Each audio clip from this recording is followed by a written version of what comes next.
Une fillette, à peine âgée de 8 ans, tremblante alors qu'elle tenait son petit frère dans ses bras, était encore réprimandée et impitoyablement oppressée par sa propre tante.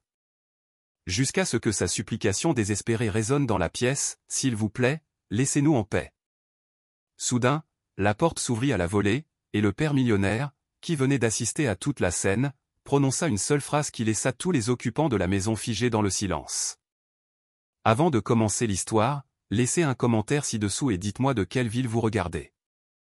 Suivons ensemble ces histoires réconfortantes, ces récits touchants que je souhaite partager avec vous maintenant. Commençons l'histoire. Le manoir Mendoza, autrefois rempli des rires d'une famille au complet, ne contenait plus que des couloirs froids et vides.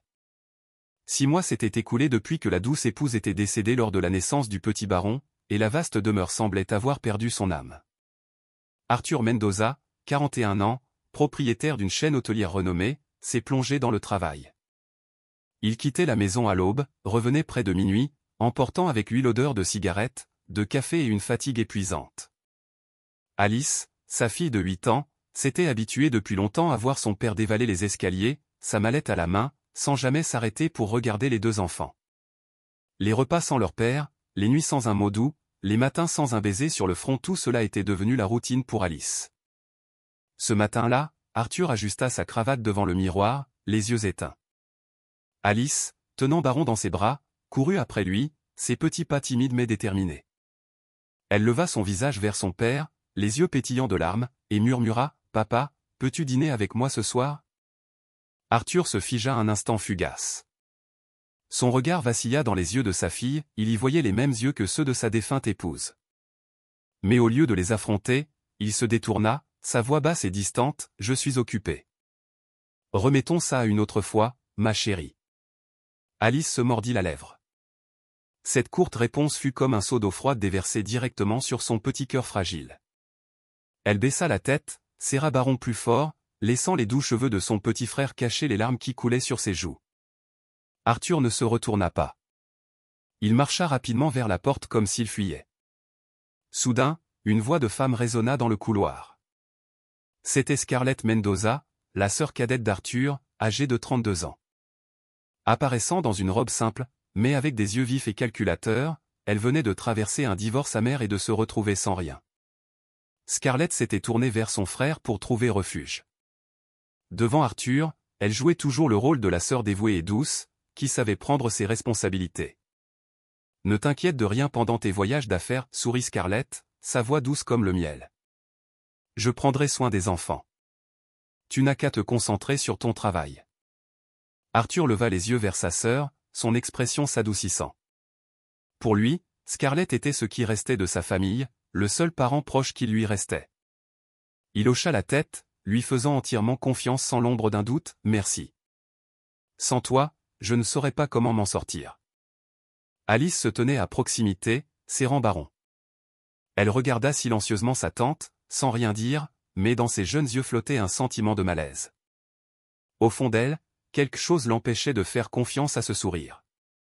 Au bout du couloir, Doña Teresa, la gouvernante qui était au service de la famille Mendoza depuis de nombreuses années, laissa échapper un soupir discret et échangea un regard inquiet avec Camila, la jeune bonne. Camila baissa la tête et murmura doucement, « Pensez-vous que tout ira bien, madame ?» Teresa serra les lèvres, sa voix assez basse pour que seuls les deux puissent l'entendre, silence. C'est la sœur du maître. Nous n'avons pas le droit d'interférer. Arthur n'entendit rien de tout cela. Il se hâta simplement vers la porte, donnant un rapide rappel, « Je serai absent quelques jours. » Alice, écoute ta tante. Teresa, Camila, suivez les instructions de Scarlett. J'appellerai quand je pourrai. Scarlett sourit, inclinant gracieusement la tête. Ne t'inquiète pas. Dorénavant, je m'occuperai des enfants pour toi. Tout se mettra en place. Arthur fit un léger signe de tête, prit sa valise et sortit. La portière de la voiture claqua, le moteur rugit, puis s'évanouit au loin. Le manoir sombra dans le silence, rompu seulement par les pleurs gémissants de Baron réclamant son lait. Scarlett se retourna, son expression complètement transformée. Le doux sourire avait disparu, remplacé par un sourire froid et tranchant. Elle se dirigea vers Camila, sa voix basse mais ferme, « À partir de ce moment, tout dans cette maison est sous mon contrôle. C'est clair? Camilla tressaillit, baissant les yeux, tremblante. Oui, oui, madame. Scarlett déplaça son regard vers Teresa, son air plein de défi. Vous avez été la gouvernante pendant des années, donc vous connaissez les règles. Je veux que tout dans cette maison soit arrangé exactement comme je dis. Si quelqu'un a un problème avec ça, il peut partir. Teresa serra ses mains ridées mais garda un ton patient. Oui, mademoiselle Scarlett. Alice se tenait sur l'escalier, serrant Baron. Elle avait tout entendu. Son petit cœur se serra douloureusement. Elle leva la main et agrippa le collier en argent autour de son cou, le seul souvenir laissé par sa mère. Ses grands yeux brillaient de peur. Une nouvelle journée venait de commencer, mais pour Alice, elle était déjà assombrie par une tempête sans nom. Alice descendit lentement les escaliers, Baron toujours blotti dans ses bras, son petit visage rougi par les pleurs. L'écho des pas de Scarlett résonnait dans le couloir, vif et énergique, faisant reculer la fillette de 8 ans comme si elle se préparait à une tempête imminente. Dans la cuisine, Camilla halta lorsque la cuillère lui échappa des mains et tomba dans la marmite, projetant du bouillon partout. Scarlett entra, les yeux perçants comme des lames. Elle marcha droit vers elle, arracha la serviette des mains de Camilla et claqua, « Tu es si lente. Sans moi, cette maison se serait déjà effondrée. Si tu ne peux même pas préparer un seul repas, alors à quoi sers-tu ici ?» Camilla baissa la tête, sa voix tremblante, « Je suis désolée, Madame Scarlett. Je vais arranger ça tout de suite. » Scarlett ne jeta même pas un regard en arrière. Elle fit volte-face, ses talons au martelant le parquet de couloir en partant. Doña Teresa se tenait dans le coin de la cuisine, ses mains ridées agrippant son tablier. Une étincelle d'indignation passagère vacilla dans ses yeux, mais elle s'éteignit rapidement, ne laissant qu'une amère résignation. Alice se tenait silencieusement juste à l'extérieur, serrant son petit frère plus fort. Son petit cœur se tordait de douleur. Elle savait que Camilla n'avait rien fait de mal, pourtant personne n'osait s'opposer à leur tante. Une peur vague s'insinua dans son jeune esprit, la faisant serrer le collier en argent dans sa main, cherchant un instant de paix dans le souvenir de sa mère. Les jours suivants, l'atmosphère du manoir devint plus lourde. Scarlett claquait constamment la porte de sa chambre en passant des appels, sa voix dure et impatiente. Alice, passant par là, entendit accidentellement des bribes, « Je te l'ai dit, donne-moi encore quelques jours. Arrête d'appeler. J'aurai l'argent, je l'aurai quoi qu'il arrive. » La voix à l'autre bout appartenait à Gaspard Ruiz, autrefois notoire dans les cercles de jeux clandestins de la ville. Il était tristement célèbre pour sa langue habile, attirant les désespérés avec de douces promesses avant de les vider de leur substance.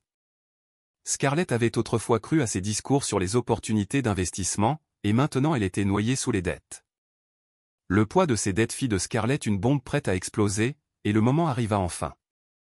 Cet après-midi-là, alors que le soleil traversait la fenêtre en biais, Baron se mit soudainement à réclamer du lait. Alice le serra contre elle, le berçant doucement, mais ses pleurs ne firent que s'intensifier. Scarlett venait de terminer un appel téléphonique rempli d'injures, son visage rougi, la sueur perlant sur son front. Elle fit irruption dans la pièce, les yeux injectés de sang, « Où caches-tu l'argent ? Ne crois pas que je ne sais pas. » Alice se figea, sa voix tremblant au bord des larmes. Je n'en ai pas, je jure que non. » Scarlett hurla, sa raison complètement envolée, « Ne fais pas l'idiote avec moi. Je sais que tu le caches. 8 ans est déjà si rusé, n'est-ce pas ?» Elle commença à démolir la pièce. Les tiroirs furent ouverts avec violence, les livres jetés au sol, les vêtements éparpillés partout. Alice trembla, se réfugiant dans le coin, serrant Baron plus fort comme s'il était un bouclier. Ne trouvant rien, Scarlett devint encore plus furieuse. Elle arracha le biberon des mains d'Alice et le jeta sur le parquet. Le lait se répandit sur les planches, l'odeur de lait chaud emplissant l'air. Baron hurla, ses gémissements fendant le silence tendu. Scarlett lui pointa le doigt au visage en criant, « Inutile. Tu es comme ta mère, ne laissant derrière toi qu'un fardeau. Et toi ?» Elle tendit son doigt vers le bébé hurlant. « Tu pleures comme un petit démon toute la journée. Vous êtes tous les deux la raison de ma souffrance. » Alice éclata en sanglots incontrôlables, ses petites épaules tremblantes. Dans son désespoir, elle s'accrocha à Baron, ses larmes tombant sur ses doux cheveux. Ses yeux d'enfant se levèrent, sa voix brisée perçant ses sanglots mais résonnant clairement, « S'il vous plaît, laissez-nous en paix. » Le cri résonna à travers les murs, brisant le silence qui avait saisi la maison depuis si longtemps. Au bout du couloir, Doña Teresa porta la main à sa poitrine, sentant son cœur se serrer. Camila se couvrit le visage, sanglotante, ses pieds la démangeant de courir vers eux, mais figée par la peur. À l'intérieur de la petite pièce, l'air était suffocant. Scarlett haletait, poings serrés, ses yeux toujours flamboyants. Alice était assise par terre, serrant Baron qui frissonnait dans ses bras, les larmes brillant sur ses joues. Et puis soudain, la porte d'entrée s'ouvrit à la volée. Des pas lourds résonnèrent dans le couloir. Une voix d'homme profonde et froide retentit, tranchant tout, « Que se passe-t-il ici ?» Le son des cris de Scarlett n'avait pas encore disparu lorsque la lourde porte en bois claqua avec fracas. Une rafale de vent balaya le couloir, emportant l'odeur aigre du lait renversé qui persistait sur le parquet. Des pas urgents et familiers résonnèrent, forts et sans hésitation. Arthur Mendoza venait de rentrer. Il n'avait même pas desserré sa cravate, sa valise toujours à la main, son visage assombri par le soleil après de longs jours de voyage. Le voyage devait durer une semaine entière, mais les négociations s'étaient terminées plus tôt que prévu, lui donnant la chance de rentrer chez lui plus tôt. Arthur pensait que ce serait une soirée tranquille avec ses 2 enfants, mais la scène devant lui le laissa sans voix.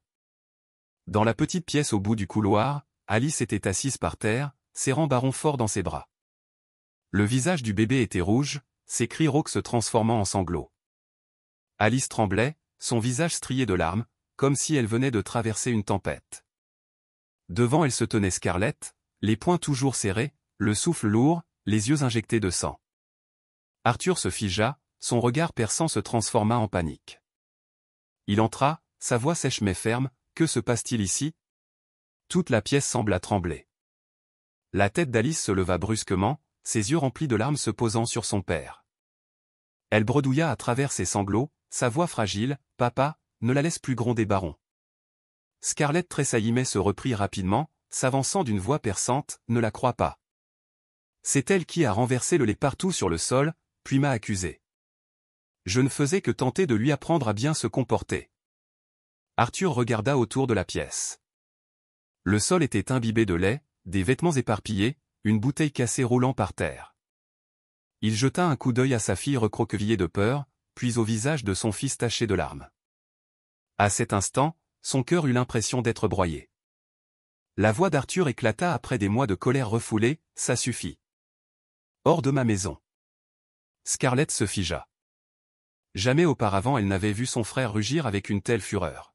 « Tu es mon propre frère, » supplia-t-elle, sa voix se brisant.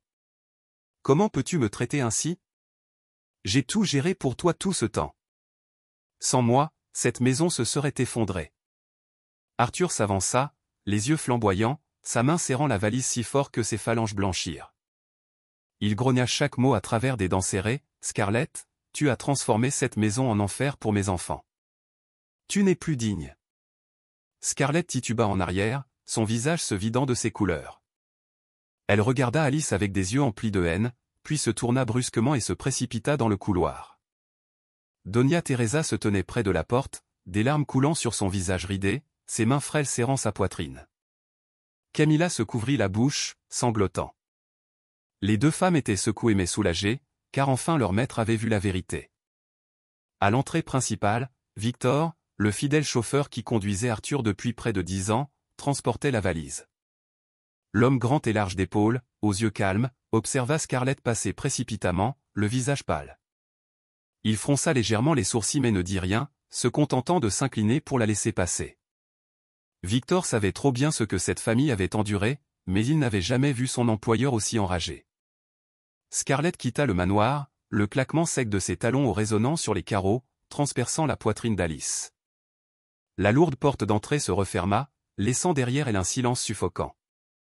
Arthur se retourna à l'intérieur, s'approchant lentement de sa fille. Il avait tant envie de serrer Alice, de chasser la peur qu'elle venait d'endurer. Mais Alice se recroquevilla, serrant Baron fort contre sa poitrine, ses yeux effrayés évitant les siens. Arthur s'arrêta net, sa main levée mais figée en l'air. Il regarda sa fille avec des yeux emplis de chagrin, sa voix tremblante, « Mon enfant, n'aie pas peur. Je suis rentré maintenant. Personne ne te fera plus de mal. Mais Alice ne répondit pas. Elle tourna son visage de côté, ses cheveux tombant pour couvrir la moitié de ses joues striées de larmes. Seuls les sanglots de Baron emplissaient l'air. Doña Teresa fit un mouvement pour entrer, mais Arthur leva la main pour l'arrêter. Il savait qu'à cet instant, les mots de réconfort étaient insignifiants. Il avait permis à sa fille de vivre dans la peur trop longtemps, et la confiance ne pouvait être restaurée par une seule promesse. Ce soir-là, le manoir resta éclairé mais plus froid que jamais. Arthur était assis seul dans la bibliothèque, la lampe de bureau projetant une lueur sur son visage fatigué. Il pensa aux yeux terrifiés d'Alice, à sa supplication désespérée pour son petit frère, et son cœur se serra. Tard dans la nuit, lorsque la maisonnée s'était endormie, Arthur entendit des sanglots étouffés provenant de la petite pièce. Il marcha doucement, se tenant devant la porte entr'ouverte. Dans l'obscurité, la voix d'Alice murmura, étouffée mais ferme, « N'aie pas peur. Dorénavant, je te protégerai. » Arthur se figea, sa main se crispant sur l'encadrement de la porte, sa poitrine serrée. À ce moment-là, il réalisa qu'il avait perdu la place qui aurait dû être la sienne. Au lieu de chercher son refuge, sa fille l'avait exclu, faisant de lui un étranger dans sa propre maison. Il se détourna en silence, retournant vers la bibliothèque. Son ombre s'étirait sur le sol éclairé, comme celle d'un homme se réveillant d'un rêve où il était toujours le bon père, pour être frappé par la cruelle vérité de la réalité. Arthur entendit le vœu murmuré d'Alice de protéger Baron, et il comprit qu'il avait déjà perdu cette place dans son cœur. Après le départ de Scarlett, le manoir sombra dans un silence inconnu. Arthur resta longtemps dans le couloir, les mains toujours agrippées à sa valise, ses yeux fatigués fixés sur la porte fermée où Alice venait de courir avec son petit frère.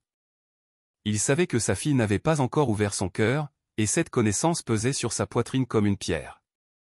Le lendemain matin, une lumière pâle du soleil filtrait à travers les hautes fenêtres vitrées de la bibliothèque. Arthur était assis distraitement au bureau en bois, une pile de documents devant lui qu'il ne prit pas la peine d'ouvrir. Chaque négociation réussie de son récent voyage d'affaires lui sembla soudainement dénuée de sens quand il se souvint des yeux suppliants d'Alice la veille. Un léger coup résonna à la porte. Doña Teresa entra, portant un plateau de thé chaud. La femme était au service de sa famille depuis près de 30 ans, ses cheveux étaient maintenant parsemés de gris, ses mains ridées tremblaient lorsqu'elle posa la théière. Elle ne partit pas tout de suite, au lieu de cela, elle resta immobile, les doigts serrés l'un dans l'autre. Arthur leva les yeux, remarquant l'hésitation dans son regard. Il parla lentement, « Teresa, avez-vous quelque chose à me dire ?» La vieille gouvernante baissa la tête, sa voix devenant enrouée par l'émotion, « Monsieur, le moment est venu. Je ne peux plus rester silencieuse. Je sais, nous savons tous que mademoiselle Scarlett a très maltraité la jeune Alice, et même le petit baron. Mais nous n'osions pas parler. Nous avions peur, peur des représailles. » Elle marqua une pause, les larmes coulant sur ses joues. Elle a un jour menacé de me renvoyer, de renvoyer Camilla aussi, et de nous laisser sans nulle part où aller. J'ai choisi le silence, et ce silence a laissé la fillette souffrir seule. C'était ma faute. Arthur se figea, sa main serrant la tasse de thé si fort que ses phalanges blanchirent. Sa voix se brisa mais resta ferme, « J'ai laissé tout le monde vivre dans la peur, mais ma fille est celle qui a le plus souffert. » Du coin de la pièce, Camilla apparut, son visage toujours obscurci par la confusion. La jeune bonne ne put se retenir.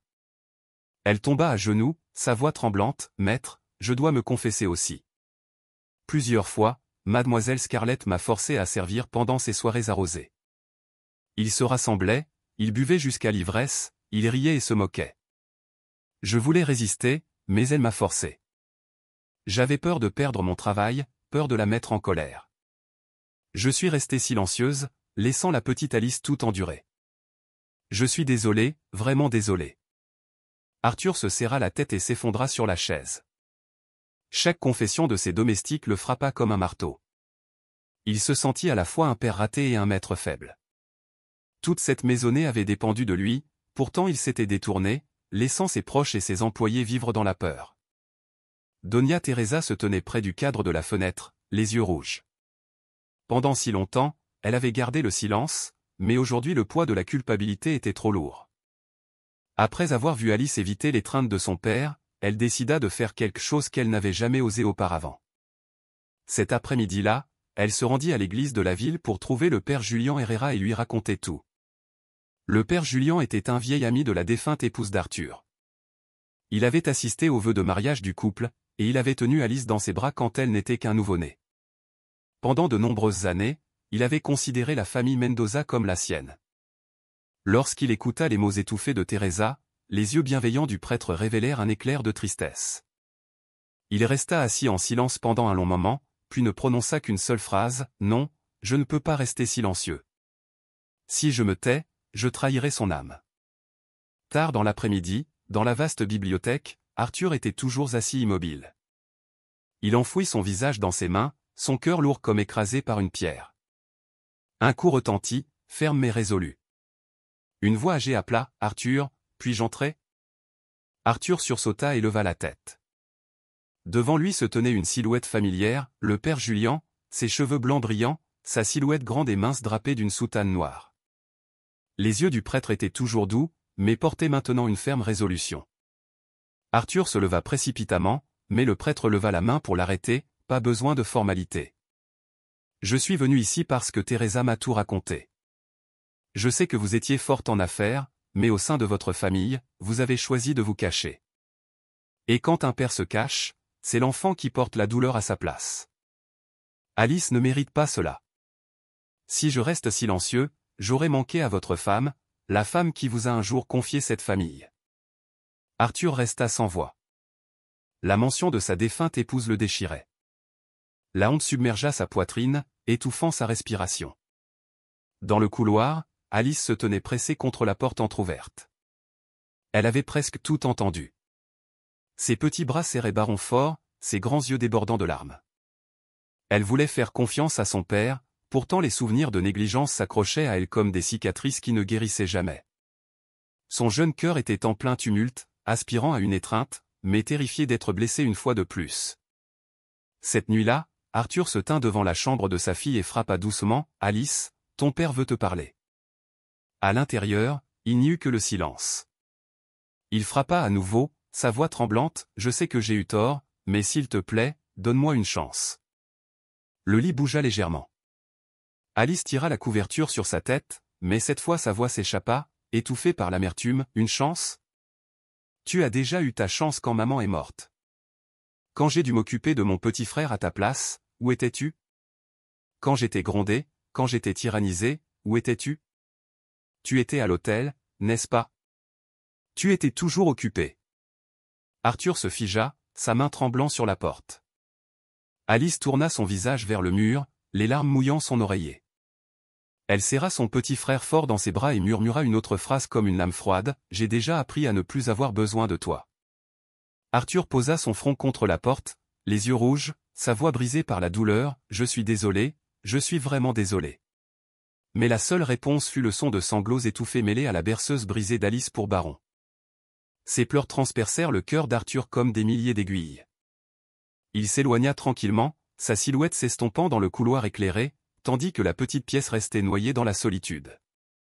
Arthur se tenait là immobile, submergé par l'impuissance. Il comprit que pour regagner la confiance de sa fille, des excuses ne suffiraient jamais. Après la nuit où il resta silencieusement devant la chambre d'Alice, Arthur ne put dormir. Les faibles sanglots venant de l'intérieur lui transpercèrent le cœur comme une lame. Le lendemain matin, il était assis seul dans le salon, les yeux fixés sur la grande fenêtre. Le soleil filtrait, pourtant il ne suffisait pas à dissoudre la lourdeur dans sa poitrine. Il savait que des excuses seules ne suffiraient jamais. Les pleurs de Baron résonnèrent depuis la chambre d'enfant. Doña Teresa se précipita vers le son, mais Arthur se leva et parla fermement, « Laissez-moi faire. » Teresa et Camilla se figèrent toutes les deux. Dans leur mémoire, Arthur n'avait jamais tenu son fils depuis le jour de sa naissance. Mais cette fois, il prit Baron dans ses bras si maladroitement que l'enfant pleura encore plus fort.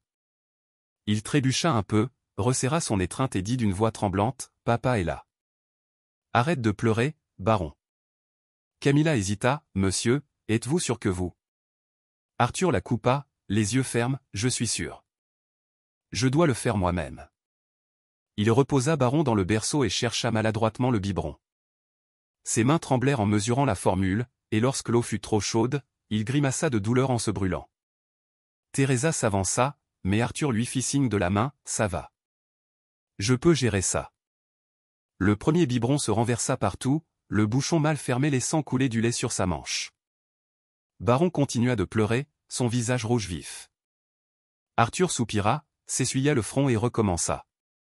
Cette fois, avec plus de patience, il réussit à glisser doucement le biberon dans la bouche du bébé. Le son régulier de la succion remplit la pièce, et Baron se calma. Arthur s'assit, regardant son fils boire, et dans ses yeux vacilla une chaleur qu'il n'avait pas ressentie depuis longtemps, une tendresse simple et pure. Alice se tenait sur l'escalier, serrant son cahier. Elle regarda silencieusement sans dire un mot. Quand elle vit son père renverser le lait partout, le coin de ses lèvres se courba en un très léger sourire, mais elle força rapidement son visage à reprendre son sérieux et se détourna comme si elle avait peur que quelqu'un ne le remarque. Les jours suivants, Arthur se consacra davantage aux soins de Baron. Il essaya de changer les couches, mais chaque fois, c'était si maladroit que toute la maisonnée éclatait de rire. Une fois, Baron trempa sa chemise blanche, faisant rire Camilla de façon incontrôlable et Teresa secouait la tête. Arthur ne se mit pas en colère, au lieu de cela, il gloussa, c'est ça, être un vrai père. Pour être plus certain, il invita la pédiatre Clara Johnson, une vieille amie de sa défunte épouse, à la maison. Clara avait une quarantaine d'années, ses cheveux étaient soigneusement attachés, sa voix douce mais ferme. Après avoir examiné Baron, elle regarda Arthur avec un sourire encourageant, « Vous en faites plus que ce à quoi je m'attendais. Tout le monde est maladroit au début, mais je vois que vous êtes vraiment sérieux. » Le bébé le ressentira. Arthur hocha la tête, répondant doucement, « Merci. Je ne veux plus être un étranger. » Cet après-midi-là, Baron pleura sans cesse et refusa de dormir. Arthur le porta dans la pièce, lui tapotant le dos tout en fredonnant l'ancienne mélodie que sa femme chantait autrefois à Alice. Sa voix était rauque et fausse, pourtant étrangement, les paupières de Baron commencèrent à s'alourdir. Arthur le déposa doucement dans le berceau et resta assis là longtemps jusqu'à ce qu'il s'endorme lui-même sur la chaise, les yeux lourds. Alice entra, voulant attraper son stylo oublié, et se figea à la vue de son père endormi près du berceau, sa main toujours posée sur la barrière. Elle fit une pause, observant silencieusement, puis murmura comme à elle-même, « Papa, tu te fatigues aussi. » Elle se mordit la lèvre et sortit discrètement, prenant soin de ne pas le réveiller. Le lendemain, Victor, le chauffeur de longue date, vit Arthur chercher maladroitement une autre couche. Il éclata de rire et s'avança, « Monsieur, laissez-moi vous montrer. » Même changer les couches demande de la technique. Arthur fronça les sourcils, « Je pensais que c'était simple, mais c'est plus difficile que de signer un contrat. » Victor le guida pas à pas. Arthur suivit, la sueur perlant sur son front, mais il réussit enfin. Victor lui tapota l'épaule, « Vous voyez ? Pas si mal.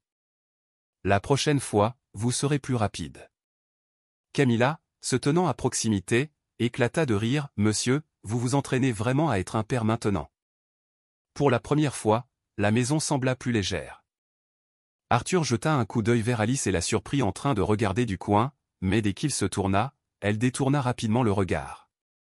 Cette nuit-là, dans le silence, un cri terrifié retentit de la chambre d'Alice, « Non, ne m'enlève pas mon frère. » Arthur se redressa d'un bond et se précipita. Alice était assise, trempée de sueur, le visage pâle. Elle venait de faire un autre cauchemar à propos de Scarlett. Baron pleurait dans son berceau. Arthur serra Alice fort, sa voix ferme mais tremblante, « Papa est là. Personne ne t'enlèvera ton frère, Alice. » Pour la première fois, Alice ne repoussa pas son père, pourtant son petit corps tremblait dans ses bras. Arthur ferma les yeux et resserra son étreinte, se jurant silencieusement, ce serait la dernière fois que sa fille affronterait ses peurs seule. Le cauchemar avait ramené Alice à son ancienne terreur, forçant Arthur à affronter la douleur de sa fille de front. Elle se blottit dans ses bras pour la première fois sans résister, bien que ses tremblements montrèrent que la blessure dans son cœur était loin d'être guérie. Après la nuit où Alice s'était réveillée terrifiée d'un cauchemar, Arthur se tourna et se retourna, incapable de dormir. Il était allongé sur le long canapé du salon, les yeux injectés de sang, son esprit hanté par la seule image de sa fille tremblant dans ses bras. Il savait que la peur d'Alice n'avait pas disparu, et cette réalisation le poussa à faire plus que d'offrir un réconfort temporaire. Le lendemain matin, Arthur entra dans la chambre d'Alice pour ranger la literie. Il vit Baron encore endormi profondément, ses petites mains tressautantes, ses lèvres suçant doucement comme s'il rêvait de lait. Lorsqu'Arthur se pencha pour ajuster l'oreiller d'Alice, il remarqua soudain quelque chose de dur sous la couverture. Il tira doucement, et un petit collier en argent tomba dans sa main. Le pendentif était en forme de cœur, gravé de 2 initiales entrelacées, Emma. Arthur se figea. C'était le souvenir de sa défunte épouse, le bijou qu'elle avait toujours porté autour de son cou jusqu'à ses derniers jours. Son cœur se serra de douleur. Les yeux d'Alice s'ouvrirent juste à temps pour voir son père tenir le collier. Elle se redressa alarmée, sa voix tremblante, « Papa, rends-le-moi. Je ne laisserai personne me l'enlever. » Arthur resta silencieux un instant, puis s'assit lentement sur le bord du lit. Il reposa le collier dans ses mains, sa voix douce mais tremblante, « Tu le gardes parce que maman te manque, n'est-ce pas ?» Alice serra le collier, les larmes montant.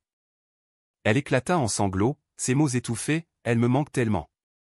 J'ai peur que si je le perds, je n'aurai plus rien d'elle. » Incapable de se retenir, Alice s'effondra dans les bras de son père, son petit corps secoué, pleurant comme si elle libérait toute la douleur des mois passés.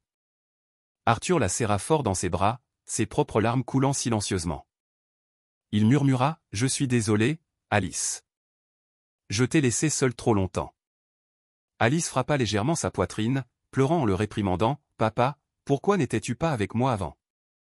J'ai attendu, je t'ai désiré chaque jour. » Arthur ferma les yeux, serrant sa fille encore plus fort. Sa voix se brisa, « Parce que j'étais un lâche. Je ne pouvais pas affronter la douleur. Je ne savais que me cacher dans mon travail. Mais à partir de maintenant, ce sera différent. Je te promets que je ne t'abandonnerai plus jamais. » Du berceau, Baron s'agita, babillant doucement. Arthur se tourna vers lui avec un rare sourire et caressa doucement la tête du bébé. Pour la première fois depuis des mois, il sentit que la pièce n'était plus froide. Cet après-midi-là, Arthur emmena Alice au jardin derrière la maison. Les deux s'assirent sur un vieux banc en bois, à l'ombre des branches au-dessus. Arthur lui parla de sa mère, de la première fois qu'ils s'étaient rencontrés dans une salle de cours universitaire jusqu'au jour où elle avait accepté de l'épouser et les années qu'elle avait passées à s'occuper de la famille. Alice écouta tranquillement, son visage portant à la fois tristesse et chaleur. Elle murmura, « Maman me racontait beaucoup d'histoires, mais je veux les entendre de toi aussi, parce que j'ai peur qu'un jour j'oublie sa voix. » Arthur esquissa un sourire triste, passant sa main sur ses cheveux, « Tu n'oublieras pas, car tous ces souvenirs sont toujours là, dans ton cœur et dans le mien. » Cette nuit-là, Arthur tenta de raconter un conte de fées à Alice et Baron. Sa voix était parfois hésitante, trébuchant maladroitement, mais Baron éclata de rire. Alice regarda, ses lèvres se courbant légèrement, ses yeux moins distants que jamais. Le lendemain, Arthur emporta le collier chez un vieux bijoutier du quartier historique. Matteo Rivera, un joaillier septuagénaire, leva les yeux en voyant le bijou. Ses yeux voilés s'illuminèrent soudain, « Je me souviens de ça. C'est moi qui l'ai fait pour votre femme. » À l'époque, elle disait qu'elle voulait un souvenir pour qu'un jour sa fille sache toujours que sa mère veillerait sur elle. Arthur serra la main du vieil homme, sa voix se brisant, « Merci de me l'avoir dit. J'ai laissé ma petite fille souffrir beaucoup trop. » De retour à la maison, Arthur raconta à Alice ce que Matteo avait partagé. La fillette serra le collier contre sa poitrine, les larmes coulant sur ses joues, mais un léger sourire apparut sur ses lèvres. Elle murmura, « Alors maman ne m'a vraiment jamais quitté. » Arthur étreignit sa fille, son cœur gonflé d'une foi nouvelle. La nuit tomba, et la maison fut paisible pour la première fois. Dans la chambre, Arthur lut une histoire à ses enfants, les rires de Baron résonnant, tandis qu'Alice se penchait sur l'épaule de son père, ses yeux brillants de lumière. Mais devant le portail, l'obscurité était dense. Scarlett se tenait là, le visage émacié, les cheveux ébouriffés, les yeux brûlants de haine. Elle serra les dents, sifflant comme un serment amer, « Sans moi, cette famille ne connaîtra jamais la paix. » La nuit noire couvrait la rue déserte. Scarlett se tenait une fois de plus devant le portail de son frère. Le manoir brillait de lumière, et le son des rires d'enfants résonnait de l'intérieur. La scène lui serrait le cœur, rempli de jalousie et de douleur, mais personne ne lui ouvrit la porte. Scarlett agrippa la rambarde en fer, ses ongles rayant la peinture, puis finalement se détourna et partit. Elle erra jusqu'aux abords de la ville, louant une chambre minable qui sentait l'humidité s'infiltrant à travers les murs. Chaque nuit, la pluie qui tombait du toit qui fuyait frappait un vieux seau en plastique, se mêlant au bruit des rats qui couraient dans le plafond. Scarlett se recroquevilla dans le coin du lit, une cigarette à moitié consumée à la main, la fumée tourbillonnant autour de ses yeux vides. Le téléphone sur la table vibrait sans cesse. L'écran affichait le nom Gaspard Ruiz, l'homme en qui elle avait autrefois eu confiance. Scarlett répondit à contre-cœur. La voix de Gaspard se fit entendre, rauque et teintée de mépris. « Où est l'argent ? Tu crois que tu peux te cacher de moi pour toujours ? Si tu ne paies pas, ne me blâme pas. » Scarlett déglutit difficilement, essayant de garder sa voix ferme. « Je l'aurai. Donne-moi encore quelques jours. J'ai juste besoin d'un peu plus de temps. » Gaspard rit, un son aigu et cinglant qui la gifla. « C'est toujours quelques jours, quelques jours. Si tu veux t'en sortir, investis plus. J'ai une affaire sûre, ajoute Y, et tu doubleras ton argent. » Scarlett serra le téléphone fort, son cœur battant la chamade. Elle savait que Gaspard n'était pas fiable, mais la peur des créanciers l'aveuglait. Elle rassembla le reste de son argent et le jeta entre ses mains. Une fois Gaspard lu, il disparut comme s'il n'avait jamais existé. Son numéro ne fonctionnait plus. Scarlett s'effondra sur la chaise, un rire amer s'échappant tandis que les larmes coulaient sur son visage. Les jours suivants laissèrent Scarlett encore plus désespérée. Elle chercha un visage familier du passé, Ramona Delgado. Des années auparavant, Ramona avait été une femme de chambre dans une riche famille que Scarlett visitait souvent. À l'époque, Scarlett la traitait fréquemment de haut, l'insultait même. Maintenant, la vie de Ramona avait changé. Elle était devenue la gérante d'un petit bar animé. Quand Scarlett entra en titubant, Ramona la reconnut instantanément. Elle ricana, croisa les bras et parla avec un sarcasme mordant. « Eh bien, Madame Scarlett.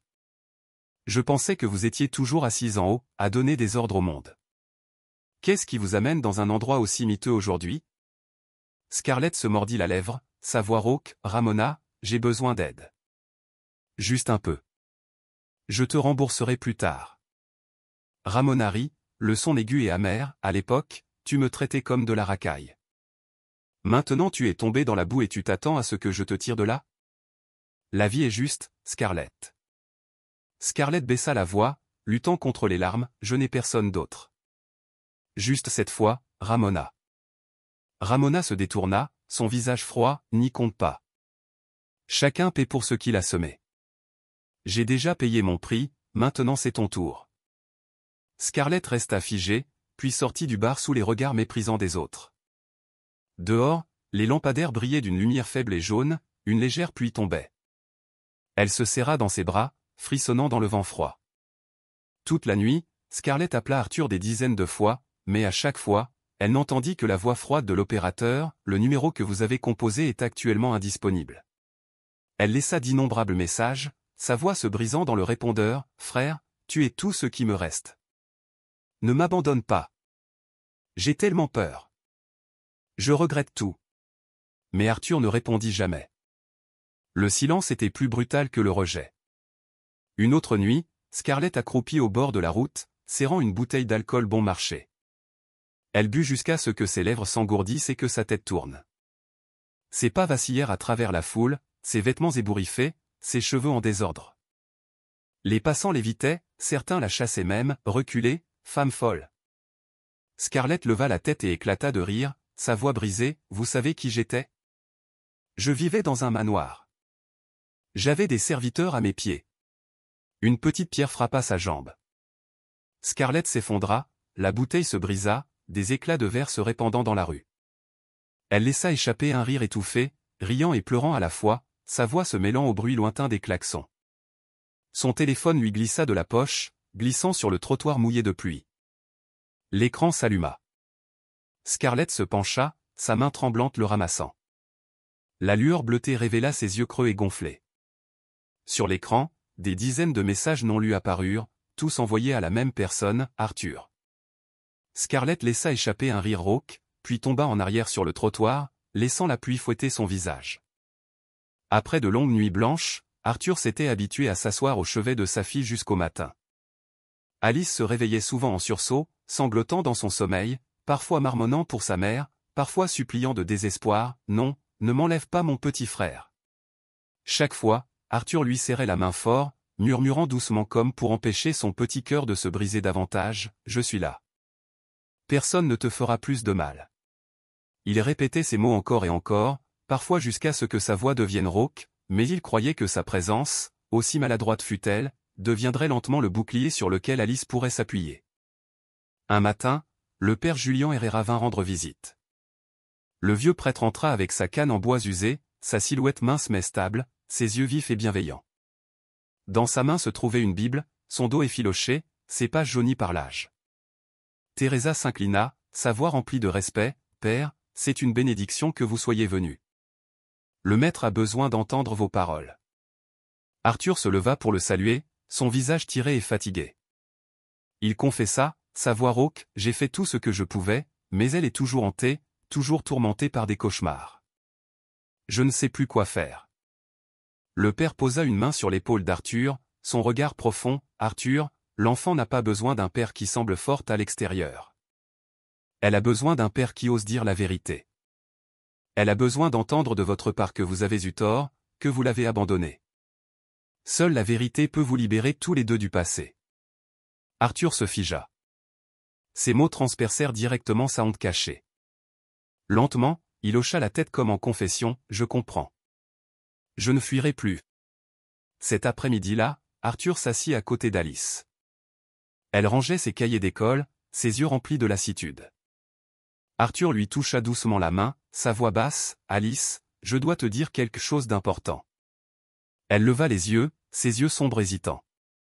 Arthur prit une longue inspiration, chaque mot lourd mais sincère, « J'ai eu tort. Je t'ai abandonné quand tu avais le plus besoin de moi. J'ai fui parce que j'étais un lâche, trop effrayé pour affronter la douleur de perdre ta mère. Je sais que mon erreur t'a blessé. Tout est ma faute. » Alice se mordit la lèvre, les larmes montant à ses yeux.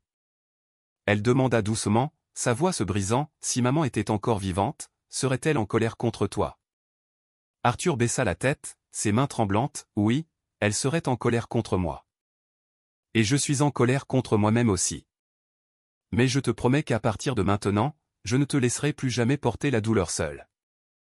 Je serai là chaque fois que tu auras besoin de moi. » Alice ne répondit pas. Elle serra seulement le collier de sa mère fort, ses petites épaules tremblantes. Puis, comme pour échapper au silence, elle prit Baron et commença à fredonner une berceuse. Sa voix était tremblante, imparfaite, mais pleine d'une nostalgie déchirante. Arthur resta assis en silence, son cœur se serrant. Cette mélodie, ce regard dans ses yeux, était l'image de sa défunte épouse revenant à travers leur fille. Ce soir-là, les trois se rassemblèrent. Arthur raconta des histoires de sa voix rauque. Baron riait joyeusement, et Alice se pencha sur l'épaule de son père, ne montrant plus les yeux froids et distants des jours précédents, mais une faible lueur de lumière qui était enfin apparue.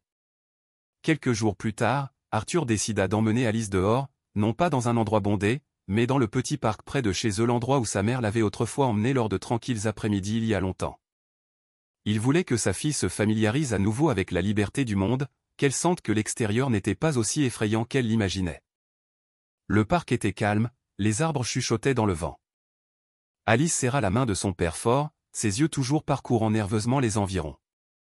Ils s'assirent sur un banc de pierre, et Arthur lui tendit une glace à la vanille, son ancienne préférée. Alice esquissa un petit sourire, hésitant, mais plus sincère que tout ce qu'elle avait eu depuis le décès de sa mère. Mais cette paix ne dura pas longtemps. Au moment où Arthur se leva pour acheter des pâtisseries à proximité, Alice tourna la tête et se figea sous le choc. Au milieu du chemin bordé d'arbres se tenait une silhouette familière non loin, Scarlett. Elle portait un vieux manteau déchiré, ses cheveux emmêlés, ses yeux injectés de sang. Scarlett ne dit rien. Elle se tenait juste là, son regard fixé sur Alice. Dans ses yeux brûlait le ressentiment et une obscurité impossible à prévoir. Le cœur d'Alice battit à tout rompre, la glace lui glissa des mains. La panique la saisit, et elle s'enfuit. La voix d'Arthur appela derrière elle, « Alice, ne cours pas. » Mais ses petits pieds trébuchèrent sur une racine d'arbre. Alice tomba par terre, ses genoux éraflés. Arthur se précipita juste à temps, la serrant dans ses bras. Alice s'accrocha à son père, tout son corps tremblant, les larmes coulant sur son visage. « Papa, elle est toujours là. » Arthur la serra fort, un éclair de colère et de résolution dans ses yeux. Il savait que le fantôme nommé Scarlett n'avait pas disparu, et cette fois, il ne pouvait pas la laisser continuer à hanter sa famille. Cet après-midi-là, après la panique d'Alice au parc, Arthur resta silencieux dans la bibliothèque. Il retira ses lunettes et les posa sur le bureau, ses mains se crispant sur ses genoux. Dans son esprit, l'image de sa fille s'effondrant dans ses bras se rejouait sans cesse comme une plaie ouverte et saignante. Il savait bien que s'il gardait le silence plus longtemps, le fantôme nommé Scarlett ne hanterait pas seulement Alice, mais lui-même ne pourrait plus jamais regarder sa femme dans les yeux dans l'au-delà. Quand la nuit tomba, Arthur appela Victor. « Demain, je veux que tout le personnel soit présent dans le hall principal. J'ai quelque chose à annoncer. » Victor fut légèrement surpris, mais hocha seulement la tête. Les yeux du vieux chauffeur brillèrent d'espoir, car il y avait très longtemps qu'il n'avait pas entendu son employeur parler avec une telle détermination. Le lendemain matin, la première lumière du jour traversa les fenêtres vitrées et se refléta sur les carreaux polis du grand hall. Un par un, les domestiques se rassemblèrent. Doña Teresa, ses cheveux argentés soigneusement épinglés, se tenait avec Camilla tremblante derrière elle.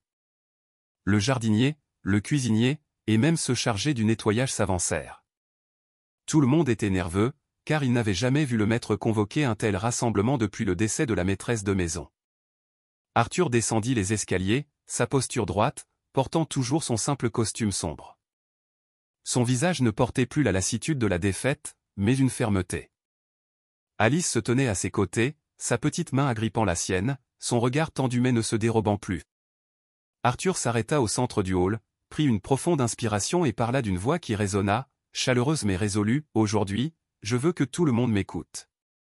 Pendant trop longtemps, cette maison a été couverte de peur et de silence. J'ai fait l'erreur de fuir, vous laissant tous vivre dans l'anxiété, et laissant ma fille souffrir seule. Mais cela prend fin maintenant. » Il fit une pause, rencontrant les yeux de chaque personne. Les yeux de Teresa se remplirent de larmes, Camilla baissa la tête, et les autres retinrent leur souffle. Arthur continua, sa voix plus forte, « Je choisis mes enfants. Et je jure que je ne les laisserai plus jamais être blessés. C'est leur maison, leur havre de paix.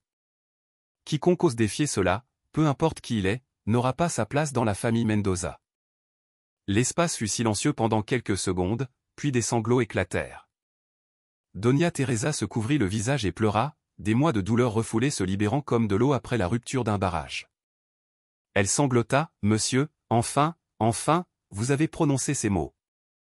Merci de prendre la défense des enfants. » Camilla aussi commença à pleurer, des larmes coulant sur son jeune visage. Sa voix trembla, « Je n'ai plus à avoir peur. » Arthur s'avança, posa sa main sur l'épaule de Teresa, puis regarda Camilla, ses yeux s'adoucissant, « Personne dans cette maison ne se pliera plus jamais aux menaces. J'assumerai mes responsabilités. » Alice leva les yeux vers son père pour la première fois. Ses yeux portaient une confiance indéniable. Elle serra sa main, non plus avec le tremblement d'une enfant effrayée, mais avec la poigne de la confiance et du choix. Arthur le sentit, et son cœur se réchauffa. À ce moment précis, un martèlement retentissant secoua le portail, brisant le silence dans le hall. Tout le monde sursauta et se tourna. De l'extérieur vint un cri rauque, « Arthur! Frère! Ouvre le portail! Je suis ta sœur! Ne m'abandonne pas! Je ne demande qu'une dernière chance. » Tous les domestiques frissonnèrent. Teresa serra sa poitrine, Camilla pâlit. Ils reconnurent tous la voix de Scarlett. Arthur s'approcha lentement de l'entrée, ouvrant la porte principale depuis la cour. Au-delà de la haute grille en fer, Scarlett apparut dans un état pitoyable. Ses cheveux étaient emmêlés, son maquillage étalé, ses yeux injectés de sang. Elle s'accrocha au barreau, gémissant comme une démente, « Arthur! Jette-moi dehors si tu veux, mais ne me coupe pas les ponts comme ça. Tu es tout ce qui me reste. Je suis ton propre sang. » Arthur s'avança, son regard froid comme de l'acier. Sa voix résonna, ferme mais lourde de chagrin, « Scarlett, tu as eu une chance, mais tu l'as perdue il y a longtemps. Non pas parce que je ne pouvais pas pardonner, mais parce que tu as toi-même rejeté la famille. C'est toi qui as rompu ce lien. » Scarlett secoua la tête, frappant ses mains contre les barreaux. Les claquements métalliques résonnèrent, se mêlant à ses sanglots désespérés, « Non. Tu ne peux pas faire ça. Je suis ta sœur. Comment peux-tu? Arthur se tenait droit, inflexible. Il se tourna, serra Alice plus près et parla avec conviction, je le peux. Parce que tu as tout détruit de tes propres mains. Maintenant, je n'ai plus que mon devoir de père, et c'est mon seul choix. Scarlett cria, mais Arthur ferma la lourde porte en bois. Ses cris résonnèrent à l'extérieur, se répercutant dans le vaste espace. À l'intérieur du hall, le silence régna. Teresa pleura, mais cette fois non de peur, mais de soulagement. Camilla enfouit son visage dans l'épaule d'une collègue. Personne ne parla, mais chacun savait que les paroles d'Arthur venaient de marquer un tournant, un moment décisif pour toute la famille. Arthur regarda Alice. La petite fille tremblait encore, mais elle ne se cachait plus derrière son père. Elle leva son visage, ses yeux brillants de détermination. Sa petite main serra celle de son père fort. Arthur se pencha, lui faisant un léger signe de tête, comme pour faire une promesse silencieuse, je ne te lâcherai plus jamais. Cette nuit-là, le dîner se déroula dans une atmosphère complètement différente. Plus de regards craintifs, plus de silence pesant. Baron riait joyeusement dans les bras de Teresa. Alice prit délicatement un morceau de viande et le plaça dans le bol de son père, et Arthur sourit chaleureusement pour la première fois, ressentant la plénitude d'un repas de famille après tant de mois. Devant le portail, Scarlett était effondrée par terre, ses vêtements froissés, son maquillage taché et dégoulinant de larmes. Elle sanglotait et gémissait, ses cris résonnant dans la nuit silencieuse, mais petit à petit, le son s'affaiblit, s'éteignant seul dans l'air froid. Elle gisait en ruine dans l'obscurité, sans personne pour lui répondre. Le matin après qu'Arthur eut fait sa déclaration devant tous les domestiques, la maison sembla revêtir un nouveau visage. L'air lourd et suffocant qui avait persisté pendant des mois devint soudain plus léger. Les fenêtres étaient grandes ouvertes, la lumière du soleil inondait les pièces, et le chant des oiseaux dans le jardin s'entendait clairement. Alice descendit les escaliers, ses petits pieds foulant le parquet. Elle fut surprise par une odeur différente provenant de la cuisine. Non pas l'arôme familier de la cuisine de Doña Teresa, mais l'odeur légèrement brûlée mêlée à la faible trace de lait renversé. Arthur s'affairait maladroitement au fourneau, les manches de sa chemise retroussées, des perles de sueur sur son front. Doña Teresa se tenait à proximité, les bras croisés, souriante mais inquiète. Camilla se couvrit la bouche, gloussant en lui tendant occasionnellement une serviette pour qu'il s'essuie les mains. Alice se tenait à la porte, les yeux grands ouverts. Arthur leva les yeux et, voyant sa fille, sourit maladroitement, « Aujourd'hui, je voulais faire le petit déjeuner moi-même. Je ne peux pas promettre que ce sera bon, mais je voulais essayer. » Alice hésita, peu habituée à voir son père dans la cuisine. Elle s'assit tranquillement à table, posant son menton sur ses mains en le regardant couper les légumes. Ses mouvements étaient raides, le couteau maladroit au rythme.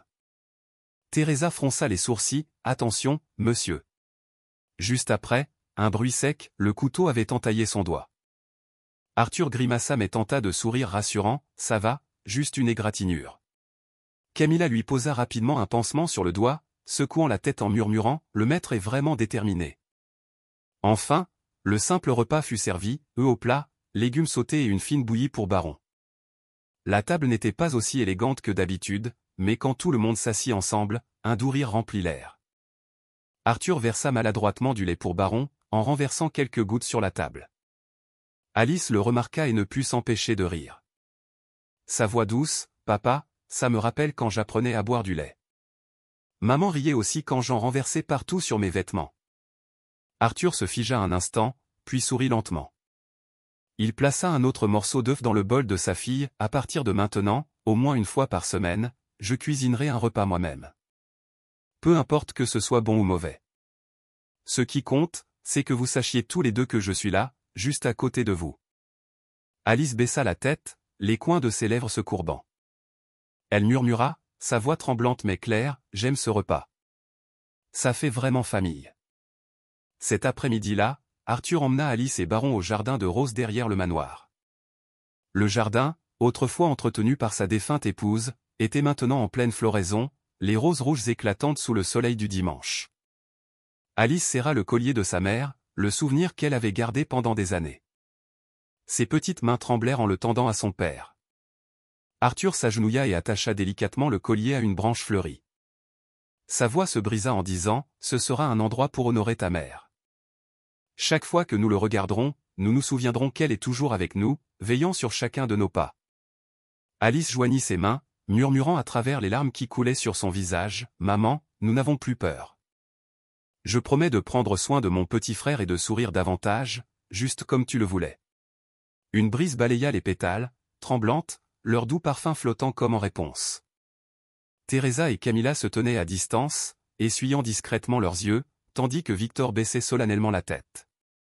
Ce soir-là, le salon portait un nouveau son. Alice était assise devant le piano, placé près de la grande fenêtre. Ses petites mains pressaient les touches, la mélodie d'abord hésitante, puis progressivement plus fluide. Arthur, tenant Baron dans ses bras, écoutait, ses yeux brillants de fierté. Il essaya de chanter en même temps, sa voix rauque, fausse, se heurtant aux notes. Baron éclata de rire, applaudissant encore et encore. Alice arrêta de jouer, se retourna et sourit doucement, « Papa, tu es faux. » Arthur se gratta la tête, gloussant, « Je ne pense pas que je chanterai jamais juste. Mais tant que tu souris, peu importe comment je chante. » La pièce se remplit de musique, de chants et de rires. Ces sons, autrefois considérés comme perdus à jamais après le décès de la mère d'Alice, revinrent, balayant les ombres persistantes. Alors que la nuit tombait, le clair de lune filtrait par la fenêtre. Arthur était assis sur le long canapé, ses bras autour d'Alice et de Baron. Le silence était profond, rompu seulement par le vent qui s'engouffrait par les fissures et le bruissement des feuilles à l'extérieur. Alice posa sa tête sur l'épaule de son père, ses yeux brillants, « Papa, » murmura-t-elle, « oui, ma chérie, maintenant notre maison a vraiment retrouvé le rire. » Arthur se pencha, embrassant les doux cheveux de sa fille, sa voix ferme, « Et je le garderai pour toujours. » Alice sourit doucement, puis regarda son petit frère endormi. Elle murmura, sa voix aussi douce que le vent mais assez claire pour qu'Arthur l'entende, « Enfin, nous sommes en paix. » Dehors, une légère brise balaya le jardin de roses, les pétales ondulèrent, leur parfum flottant dans la pièce comme la tendre bénédiction d'une mère, d'une épouse disparue depuis longtemps. La maison, après tant de tempêtes, avait enfin retrouvé la paix. Le printemps revint, apportant avec lui la douce brise et le parfum familier des roses du jardin à l'arrière. Une année s'était écoulée depuis le jour où Arthur s'était levé pour affirmer son choix, depuis que les cris de Scarlett s'étaient évanouis dans l'obscurité au-delà des grilles du manoir. Le temps, comme un miracle silencieux, avait lentement apaisé des blessures encore non cicatrisées. Les matins dans le manoir Mendoza n'étaient plus empreints d'un lourd silence. Désormais, ils commençaient par des sons joyeux, Baron babillant en apprenant à parler, le cliquetis des cuillères contre les bols, Alice gloussant en apprenant à son petit frère à reconnaître les couleurs à travers les fleurs disposées sur la table. Arthur avait beaucoup changé. Il ne se plongeait plus dans le travail comme avant. Bien qu'il gérât toujours sa grande chaîne hôtelière, il avait appris à organiser son temps. Chaque matin, il était présent à la table du petit déjeuner, parfois en costume formel, parfois en chemise simple. Le plus important était que ses yeux n'étaient plus distants, il veillait toujours sur ses deux enfants avec la tendresse qu'il avait autrefois perdue. « Papa, mes œufs sont meilleurs que les tiens aujourd'hui » taquina Alice en posant les œufs au plat sur la table. Arthur fit semblant de prendre un air sévère, « Ah oui ? Voyons voir s'ils sont aussi bons que les œufs que j'ai fait la fois où tu as dit qu'ils étaient brûlés. » Tout le monde à table éclata de rire. Baron rit aussi, même s'il ne comprenait rien, sachant seulement que lorsque son papa et sa sœur étaient heureux, il l'était aussi. Teresa regarda la scène, des larmes coulant sur son visage vieilli. Elle murmura doucement, « Madame, enfin cette maison a retrouvé le rire. » Alice avait beaucoup changé. De la petite fille mince qui se recroquevillait toujours de peur, elle était devenue plus saine et plus radieuse. Chaque après-midi, elle prenait des leçons de piano avec une nouvelle professeure, Madame Elena, une musicienne retraitée à la silhouette élancée et à la voix douce. Alice s'asseyait droite, ses mains se déplaçant lentement sur les touches.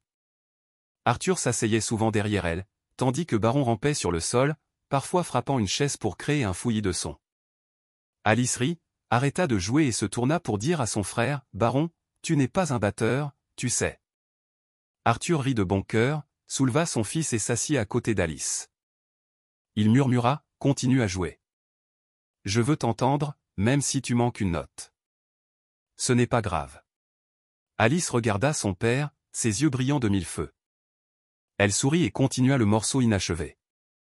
Les notes se mêlaient au bruit du vent derrière la fenêtre comme un petit ruisseau, coulant dans chaque recoin de la maison. Chaque week-end, la famille Mendoza passait du temps dans le jardin de Rose.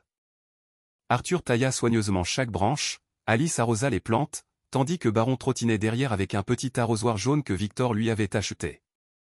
Sous le grand rosier où le collier de la mère d'Alice avait été accroché un an plus tôt, les fleurs s'épanouissaient maintenant dans toute leur splendeur. Alice s'asseyait souvent là, racontant à sa mère des histoires d'école. « Maman, aujourd'hui j'ai eu une note parfaite en maths. Tu vois ? Je suis aussi intelligente que papa le dit. » Arthur se tenait derrière elle, écoutant tranquillement. Il n'interrompait pas, se contentant de ramasser les pétales tombés. À cet instant, il avait l'impression que sa femme était vraiment toujours là avec eux. Parfois, Scarlett apparaissait encore dans la mémoire d'Alice comme une vieille cicatrice, mais au lieu de trembler de peur, elle pouvait maintenant en parler avec son père. Un soir, après que Baron se fut endormi, Alice s'assit près d'Arthur et murmura « Papa, je me souviens encore de tante Scarlett, mais je n'ai plus peur. » Arthur resta silencieux un instant, puis répondit doucement « Tu es beaucoup plus courageuse que moi. Et tu as tout à fait le droit de te souvenir, car cela fait partie du chemin que tu as parcouru. Mais ne le laisse plus te rendre triste.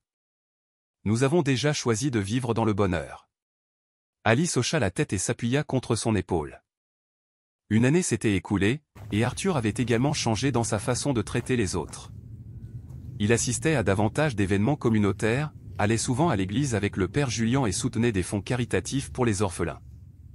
Beaucoup de gens voyaient un Arthur Mendoza différent, toujours puissant, mais plus froid, quelqu'un qui savait s'incliner et partager. Une fois, le père Julian vint rendre visite et vit Alice tenant la main de son frère, riant aux éclats. Il sourit et dit à Arthur « Vous avez tenu votre promesse. » Parfois, les miracles ne viennent pas d'en haut, mais d'un cœur qui apprend à changer. Arthur baissa la tête, ses yeux brillants. Il savait que ce n'était pas seulement un éloge, mais aussi un pardon. Le dernier soir du printemps, toute la famille se rassembla dans le salon. Alice joua une douce berceuse, Baron babilla comme s'il chantait, Arthur se joignit à eux, toujours faux. Mais au lieu de rire, Alice s'assit tranquillement et écouta. Quand la chanson fut terminée, elle dit doucement « Papa, tu ne chantes pas comme maman, mais j'aime quand même, parce que maintenant je ne me souviens plus de la voix de maman dans la douleur. Je ne ressens que de la joie quand tu nous chantes. » Arthur ne put se retenir. Il serra sa fille dans ses bras. Baron était serré entre eux, gloussant, ses petites mains tendues. Alice regarda son frère, puis son père. Le clair de lune inondait, éclairant leurs visages. Elle murmura doucement, ses lèvres tremblantes mais sa voix ferme, « Papa, maintenant notre maison a vraiment retrouvé le rire. » Arthur embrassa légèrement ses cheveux et répondit lentement, « Et je le garderai pour toujours. » L'histoire d'aujourd'hui n'est pas seulement celle d'une famille, mais aussi un rappel de la valeur de l'amour et du courage. Une petite fille a crié de désespoir, « S'il vous plaît, laissez-nous en paix. » Ce n'était pas seulement un appel à l'aide, c'était aussi l'appel qui a réveillé le cœur de son père. Et lorsque le millionnaire est enfin revenu, son cri n'était pas la rage aveugle d'un homme furieux, mais le cri d'un père enfin éveillé, se levant pour protéger ses enfants. Le message que nous pouvons clairement en tirer est le suivant, dans la vie, les méchants seront finalement punis, tandis que les bons, même s'ils subissent des pertes, seront à la fin récompensés comme ils le méritent. L'amour, la sincérité et le courage sont les vrais pouvoirs qui aident les gens à surmonter l'obscurité. En entendant cette histoire, beaucoup d'entre vous se demanderont peut-être, ai-je déjà été silencieux face à la douleur d'autrui? Ai-je le courage de défendre les faibles, même si cela rend mon propre chemin plus difficile? J'espère que chacun d'entre nous, en suivant l'histoire pour le cœur, ne verra pas cela simplement comme une histoire touchante ou une histoire réconfortante qui apporte des larmes, mais aussi comme un rappel à vivre avec gentillesse, à écouter davantage et à oser protéger les personnes que nous aimons. Et maintenant, je voudrais vous demander, cher public, comment vous sentez-vous après avoir entendu cette histoire? Y a-t-il un détail qui vous a marqué, qui vous a serré le cœur ou vous l'a profondément réchauffé? Et surtout, si vous étiez à la place d'Arthur, auriez-vous eu le courage de crier et de protéger vos enfants comme il l'a fait? Laissez un commentaire ci-dessous, car je veux vraiment entendre vos pensées. Je ne veux pas seulement raconter des histoires, je veux aussi écouter et marcher à vos côtés à travers chacune d'elles. Merci de passer votre temps avec nous, et merci d'avoir choisi l'histoire pour le cœur ou pour partager ces voyages de guérison. Continuons ensemble, afin de pouvoir diffuser encore plus d'histoires touchantes, plus d'histoires réconfortantes, pour qu'avec chaque jour qui passe, nos cœurs deviennent moins froids et se remplissent de plus de lumière et d'espoir.